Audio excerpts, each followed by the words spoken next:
Man, I did not know Chucky was beefing with O Block. Chucky Wackham's beef with O Block is getting deadly, and trust me when I say their tension is reaching a dangerous level, I ain't capping. At one point, they were actually cool, but in street life, alliances can change overnight. Now, things have escalated in a big way. We are going to break it all down from the mass shooting in O Block to the back and forth tension between Chucky Wackham, known as... He only, you know what I mean? I think he only act like that because he with Dirt. This dude wouldn't be acting like that towards O Block if he wasn't with Dirt. One of Ghoulie Gang's top members, and the whole O Block. Chucky Wackham and O Block beef. Chucky and O Block were once on good terms, but everything changed after the mass shooting in July 2022, where several O Block members were shot, including Boss Top. That incident marked the moment when things started to fall apart between them. Action Savage, who was also linked to Ghoulie Gang, the same set as Chucky, would claim he disarmed and shot Boss Top in the shootout that wounded 5 people, including Boss Top and others. According to rumors, Savage himself was not reported as injured in the eye during that specific incident.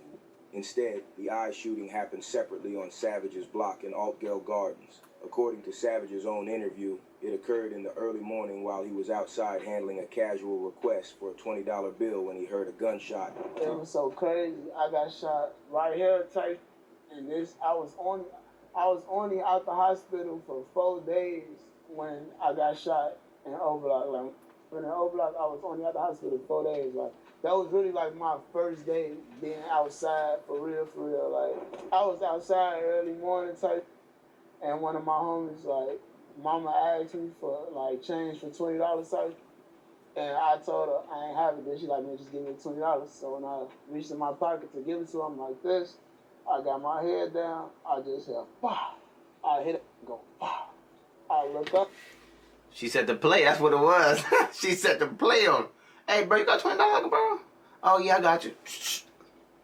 Give me all your money. That's what he said. That's what he said when he seen him look down. He said, give me all your money, bro. Come on. We ain't finna play no game. This is stick up. Give me all your money, bro. I see blood coming out my face right here. I just grab my face and I turn around. Blood was right there. Drake was right there. And I'm like, he right there. I bump into folks. Folks grab me. Folks turn around. Folks get this doing it. And then I just... Nobody shot back? Come on now. I mean, ain't y'all gangsters? Why nobody shot back? Get to the gate. I get in my... as soon as I turn around, I jump the gate. I grab folks. Folks push me to the side, and then I jump the gate. When I jump the gate, I put my head down, touch, and I get to spin. It's metal coming out my mouth, but I'm thinking like, damn, my teeth. I'm thinking my teeth came out. That's what I'm thinking, touch. Then I run in my homie crib, touch. His mama on the breathing machine, she had heart problems, like a lot of like heart problems and stuff. So she on like a breathing. Okay, he got shot in the face. I get it. That's one of the reasons the beef with O Block actually started, but it would later be escalated as Chucky started gaining more attention and becoming more popular in the drill scene. People started hating on Chucky because he became more famous, more popular. Began to show up. One major issue was the name Bloodbath. Chucky proudly used the name to represent his set, shouting it out in his music and on social media. However, some members from O Block claim that the term originally came from them, according to O Block rapper Shoebox Baby, who later spoke about it in an interview with 16 Shot Him. Yeah, I've been seeing for some time, like, it looked like you've been going back, not just you, but your block, and like Chuck, been going back and forth. And it looked like y'all was cool at a point in time, like, he getting that. I just want to know, like, where did things go left with that situation? Because I, like, debating over that, like, who made it first and this and that. Like, would you say, like, y'all made it first and then they most so, like, just branded it on some, like, all right, this what we doing? Or, like, is it a, what's the word? Do anybody know who made it first for real? Or is it like... Nah, I'm gonna say like, it was a term that was used in our neighborhood. Like, yeah. That's what we called each other. But when the guys, like, got that from, like, I think off a movie or something, I ain't tweaking. When the guys got that off of movies... Like an old movie, right? Yeah. And we was just calling each other around that time. They was around us. So, it's like, are you around somebody, like, that'll pick up same lingo, yeah. like that, Yeah. So it's like that. But I feel like, I'm going to say more so, like, they made more like popular because the way they use like they use it with everything, like literally. We weren't doing like that. We used to be talking to like now bloodbath or something like that. Like that's how we used to use it. But it's like they just made it more so like they say in every sentence, like they everyday terms. Shoebox Baby basically explained that Chucky and some of his people used to be around O Block when they were younger. According to him, back then, he and his homies were already using the term bloodbath. I think it's jealousy now. You know what I mean? Like, okay, cool. The OGs using the words, then y'all hand it down to the YNs. You feel me? Now the YNs using it. But also, I just feel like Chucky bigger than Shoebox Baby. So that's why like, you know, I'm a little jealous at the moment because Broden, he passed me. I'm an original from O Block, bro. Why can't I get the clout that he got type thing? They would call each other that name and use it within their circle. He went on to say that Chucky and his group later took the name, making it bigger and turning it into something more serious. In his view, they helped popularize it, but they didn't originally create it. Shoebox Baby. It doesn't matter who came up with the word, bro. Like, it don't matter who, he can do the same thing Chucky doing. You know what I mean? Like, how is it Chucky fault that he using it got popular? Ain't nothing wrong with that. Also added that if Chucky is going to use the name, he should pay homage. In other words, he shouldn't act like he came up with it on his own or pretend it started with his side. Mind you, Chucky had already dissed Shoebox Baby by saying this. First of all, Shoebox Baby a clown. I know that. So, anybody that act like they won't smoke. Hey, I was gonna say, when you dropping the song with Dirt? No. What you mean? You be with him. I was gonna say, when you dropping the song with Dirt? No. What you mean? You be with him. Ain't got no music. What? Jealousy right there. He jealous. When you gonna drop a song with Dirt? You know what I mean? Just trying to get some intel when they gonna drop a song just so he can hate on him. Okay, bro. Damn, we need that, man. The streets need that. Yeah. Well, I ain't got no music with that. See? Later on, in an interview with Brandon Buckingham filmed in O Block, Gleesh, DQ, and Shoebox Baby were featured. During the interview, and in the middle of the ongoing tension, Gleesh took shots at Chucky. He mocked the way Chucky constantly uses the Bloodbath name, clearly throwing shade at him. About Parkway Gardens, starting from the beginning all the way to up to now. My mouth can't be mouthing. When they talking about bathroom, talking about the tub. You see my eyes, they making me mad. You want some chicken for Upstairs gate. After that, the tension moved straight to social media. Members from both sides began going back and forth online. At one point, a member of Ghoulie Gang posted a picture of Munaman, calling him an imposter and saying that Ghoulie Gang were the real Bloodbath. It was a clear shot aimed at O Block and anyone claiming the name. Munaman didn't stay quiet. He responded angrily, asking, "Who the F is this Bloodbath member dissing me?" He also added, "Why is he acting like he can't die?" After Duke and Youngin were shot and killed, things on social media got even more intense. Hey, Chucky and his crew better not let E-Dog see it. Man, E-Dog be snapping on everybody. E-Dog, he don't give a damn who you is. He gonna try to check you for whatever you said 20 years ago back in the day. He gonna try to check you for it. He got good memory. According to reports, around 1:20 a.m. on Saturday, May 10, 2025, though some reports say it technically rolled into May 11th because of how late it was, Duke, Youngin, and a third unidentified man were leaving a restaurant after spending the night out. According to eyewitness accounts and police reports, masked gunmen had reportedly been lingering outside the location before the victims came out. That detail led many to believe the attack wasn't random. It appeared planned. Some described it as a camp-out setup, where attackers allegedly waited and possibly tracked their movements ahead of time. Suddenly, a black Infiniti Q50 sedan pulled up. At least 2 gunmen, possibly more, jumped out of the car and opened fire. Witnesses say the shooting was rapid, with over 50 rounds reportedly fired in a matter of seconds. Suzanne, we just watched police pick up dozens of evidence markers before they cleaned the scene here, and the fire department just showed up. They are washing off the sidewalk, as we see them often do after crime scenes are cleared up. We heard on police scanner radio that the shooting happened at this place called Pork Chop right here. Online it says they're a restaurant and jazz lounge. Duke was hit multiple times in the chest and torso. He was rushed to the hospital but was pronounced dead shortly after arrival. Youngin was also struck several times. He later died at the hospital from his injuries. Almost immediately after the news, They didn't move good enough. When you got the name for yourself, when you were part of O Block, you already know to move 10 times different than a regular person. They were just moving like they were just normal people. You know what I mean? Like, nah, y'all not normal no more, bro. Like, y'all got a name for yourself in Chicago. I'm not saying Indiana, Milwaukee, and all the other. I'm talking about Chicago. So they were just moving all weird. Posts started popping up online. Some people pointed at the Ghoulie Gang, saying they were, in a way, claiming the hit. Chucky Wackham posted shortly after the shooting, and a few other Ghoulie Gang members celebrated the hits that they were behind it. Meanwhile, some O Block members moved quickly to clear their name. They made it known that they had nothing to do with Munna Duke and Youngin's deaths. While rumors were flying and fingers were being pointed everywhere, O Block affiliates publicly distanced themselves from the situation. Let's stand on 130, but what? Get back for what? Get back for what? Really? For what? Them talking? No, really? We don't. What the f*** people? I don't know. They had to do something. So on one side, you had social media posts that people interpreted as a claim. On the other side, you had O Block denying involvement completely. At the end of the day, what's done is done. In the streets, once something happens, the ops will always find a way to claim it, whether they had something to do with it or not. That's just how it goes. Now keep in mind, Chucky didn't just wake up one day and get involved in the streets. He's been around that life since he was a kid.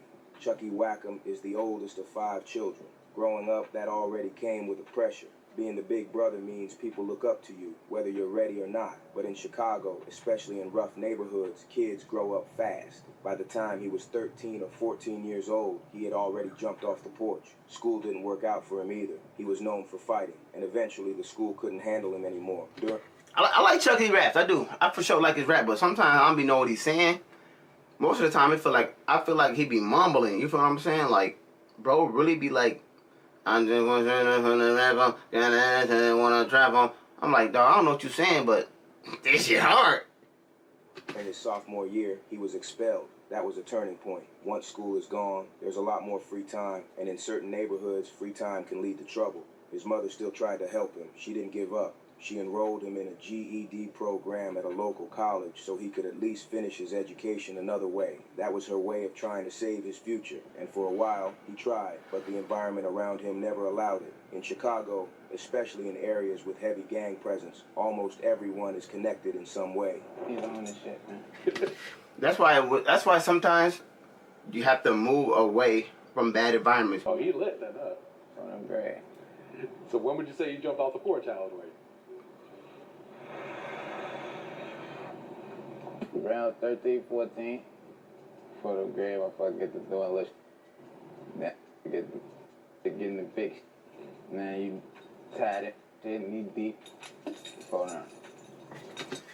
Jumping in the field around 13, bro, that's diabolical, bro. Like, how in the field at 13, bro? You a little dude.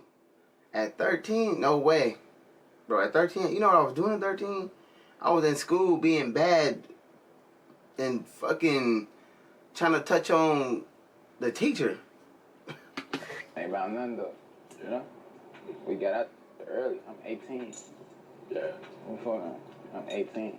Shoot. Did you ever expect like shit to be like this lit for you? Being just 18 months? Yeah, just not this quick though, I ain't gonna lie. I always saw it. My mama always said it. I'm real. Just not this quick. Yeah. Not this quick. I only been rapping 11 months for real. Yeah. Go off for you fast, man. What? Slow down. Did you finish school? Did you graduate or did you drop out or what? I ended up getting, I ain't graduated. I ended up getting kicked, banned from, they tried to basically force me to go to alternative school and say I couldn't go to no other regular schools, like even if it was in a different district. So they basically banned me from all Illinois schools, folks. He got pulled into the lifestyle early, and before long he became deeply involved. He started building connections and making a name for himself in his neighborhood. People began to notice him. Even when he started rapping and working on his music career, his street reputation stayed with him. It wasn't something he had to prove online. It was something everyone in the neighborhood already knew. Growing up in the streets shaped him, and that background gave him real credibility in the drill scene. Fans and other artists respected him because they knew where he came from. What really helped him get noticed, though, was his music, even if it happened by accident. One day, he dropped an audio track while he was just in his room messing around. Right, so let's talk about some of these songs, man. So you mentioned What They Gonna Do. I wonder how he just ended up signing with Dirk, though. Like, how did that connection happen? That was like the first one. Like I said, where's it at? Almost 500,000. Not even a video, just the audio on YouTube, man. And I dropped it on accident. They dropped it on accident. One of them great. Yeah. So do you remember like recording that song? Yeah, I was in the basement in my room. On the. So I think you didn't expect it to do what it did then, huh? You was just making some.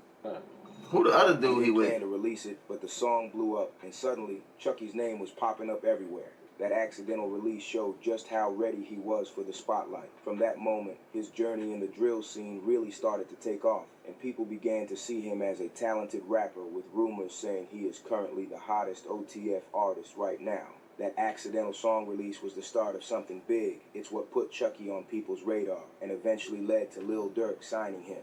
In an interview, Chucky explained how he and Durk first connected. He said it happened the day before his birthday. He was at his crib, chilling with his crew, just doing his thing, when Durk reached out. Durk had been watching him and took an interest in his music. That moment changed everything. What made the situation even more surprising was that Chucky was already in talks with Alamo Records, the same label that Durk had signed to when he was starting out. They know what they was doing. Come on, they already know. Nah, they know what they was doing. Alamo Records got with Dirk, like, hey, you see that hot artist? You get a bonus if you sign him. Chucky Wackham signed that contract with Alamo Records. Dirk got a bonus, I guarantee. It's like this. It's like when you refer somebody to the same apartment that you stay in, you get like $100 off your rent the next month. Bro, but moral of the story, folks. Day before my birthday, we was at the crib. We was with my big L. Everybody in that Turkey was basically telling me like Blood was basically looking into me and like he was going to sign me. And I was talking to this label, Alamo. And, you know, Smirk early on in his career, he signed to Alamo. So it was just like everything was connecting dots. We just locked in, made that happen, bro. Them thorough as hell. Phone them love out them game. Yeah. No game. From that point on, things started moving fast. Durk co-signed him officially, giving Chucky credibility and support. At least someone in the game believed in him. In other words, Chucky went from dropping an accidental song in his room to catching the attention of one of Chicago's biggest names in drill music. That one moment set him on a path that would change his life and solidify his name in the scene. Even though Chucky has only been rapping for a little over a year, he's already overcome a lot of obstacles. Growing up in Chicago isn't easy, especially in neighborhoods where the streets pull you in from a young age. But by just 18 years old, Chucky has managed to make a name for himself, and this is only the beginning. His name might be Chucky Wackham, but you can't ignore the success he's building as a rapper. Even with all the beef he's caught up in, with O-Block on one side and YFG Fatso on the other. YFG Fatso, I thought Dirk signed him too. I don't know if he did now. I thought he did. His career is still moving forward. The situation with Fatso is a little bit complicated, coupled with the fact that they are from the same crew. According to rumors, Chucky allegedly mocked the death of one of Fatso's close friends, Drills, a 95 Mob affiliate who Fatso was very tight with. Fatso immediately went on Instagram Live to respond to Chucky, making it clear that he wasn't going to let that slide. Hey, tell that redhead who always following behind no limit. You trolling ain't in your hood, but go check on them though, you goof boy. He know who I'm talking to. You want to be in comment? You a bitch, little boy. You ain't this either. I can't wait to catch him again. I'm beating his. Here come a redhead. In the comments and tell him, that ain't nothing, y'all. He was just drunk. All right, cool. That's cool. That ain't nothing, y'all. Y'all was just off. 3, 4 of yours was just drunk. They don't give a about nothing. Even with all this drama, Chucky is still making waves in the drill scene, proving that his talent and grind are stronger than the conflicts around him. We believe the beef is not ending anytime soon, but what is more complicated is that Lil Durk, who is locked up behind bars, is linked to O-Block, and his absence is causing a mess around. Durk's incarceration has left a leadership gap that could allow minor disputes to grow unchecked.